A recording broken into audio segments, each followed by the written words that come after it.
This is your credit card number, available for sale on the dark web. One of 10 cards for sale for a mere $180. Your 30K in available credit, your pristine credit score, now available to any unethical dork with knowledge of how to navigate the dark web. It's not that hard. They just have to click buy now, send some Bitcoin, and maybe if they're feeling generous, leave a positive customer testimonial. What could I do with such a wonderful credit card? Perhaps a trip to France. Wait, hello? Or an all-inclusive vacation somewhere in the Caribbean? Or maybe a new motorbike? What? Who are you? Dude, who are you? What is this? Okay, so that was weird. I guess we met the hacker. But how did we get here in the first place? It all started with a Gmail notification. Blocked. Your password was changed 4 hours ago. This is the first indication that something is wrong. How is this even possible? I mean, you do have two-factor authentication set up, but you set it up using your phone number, not a two-factor authentication service like Authy. And the hacker was able to exploit this with a process called SIM swapping. Basically, in this scenario, the hacker is a sophisticated criminal who is targeting you specifically because they know that you have assets to steal, and they call your phone company pretending to be you. You'll never believe it, but I just lost my phone. Would you be able to transfer my number to a new phone? They convince a rep they'd lost their phone and they need a new SIM card linked to your number. Sure, no problem. Can you verify your full name and account number for me, please? This means that the criminal now controls your phone and can intercept and approve any 2FA requests. These are USA passports for sale, available today on the dark web. 4K, paid via Bitcoin. Will one with your information turn up on a marketplace like this? Only time will tell. One thing you know for sure, whoever has access to your email also has access to your passport. You took a photo of it and sent it as an attachment in an email to your wife a few years ago. Really, once in your Gmail, the hacker has access to basically everything you've ever sent via email. Any healthcare information, any personally identifying information, any financial information. And of course, with access to both your phone number and your email account, the hacker can essentially verify any unauthorized login attempt at any of the platforms that you use personally, whether Facebook or your bank. And so maybe you're watching this thinking, no way anybody could get into my Gmail account, I have it locked down.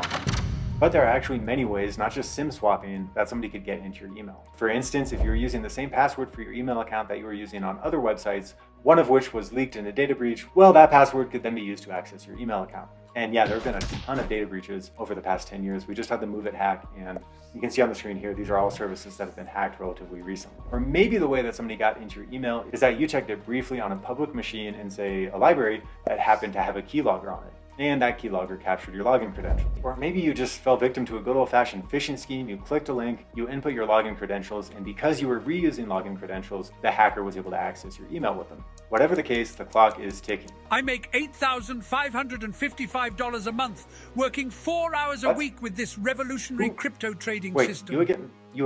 You're selling something now? I thought you were a scammer. I didn't know you were peddling some get-rich-quick scheme. Okay, that's weird. Go away. Luckily, you know that one of your first steps should be calling each of the 3 main credit bureaus of Equifax, TransUnion, and Experian and freezing your credit at each of them. You do this and think, phew, crisis averted, my pristine credit score will remain pristine. But 1 month later, you receive a call from Chase saying that the check you just attempted to deposit has bounced. And you say something like, wait, the account ending in 3902? You log in, you don't see any fishy transactions. And the account rep says, no, the account ending in 2204. Now, you can't see this account when you're logged into Chase, but somebody has in fact opened another checking account with them in your name. And that's because in your haste to clean up the mess of identity theft, you forgot to freeze your credit at ChexSystems. By not freezing your account at Chex, a thief could potentially open new checking accounts in your name and potentially take out payday loans in your name as well. And that's just one of the many reasons you might want protection from a company like Aura. Discounts available below. So yeah, I've talked about the big 3 credit bureaus here a lot, but did you know that there are actually dozens of bureaus out there, each responsible for different facets of the economy? If you are the unlucky victim of identity theft, you're going to want to freeze your account at each of these bureaus, and I'll link them up in the video description below so that you have a full list of them. And as we continue the cleanup here, unfortunately, a lot of formerly private data is now public, available for sale on the dark web. And unfortunately, there's not really anything you can do about it at this point other than continuing to monitor the dark web using a good dark web monitoring service. So sadly now, the whole world can see that QWERTY was in fact your primary password. Though, here's just a small sample platter of your information that is now available on the dark web. We've got your social security number worth anywhere from $1 to $4. We've got your driver's license. Of course, your passport info is available for sale, as is at least one of your credit cards, which you're going to want to cancel ASAP. Oh yeah, also your PayPal account, of course, is part of this too. Hackers like to sell these things in bundles, so here's the offer as of today, 10 accounts for $250. Your PayPal account is among them. Now, I'll tell you some good news here. The good news about a stolen social security number is that a criminal can't do much with just that social security number.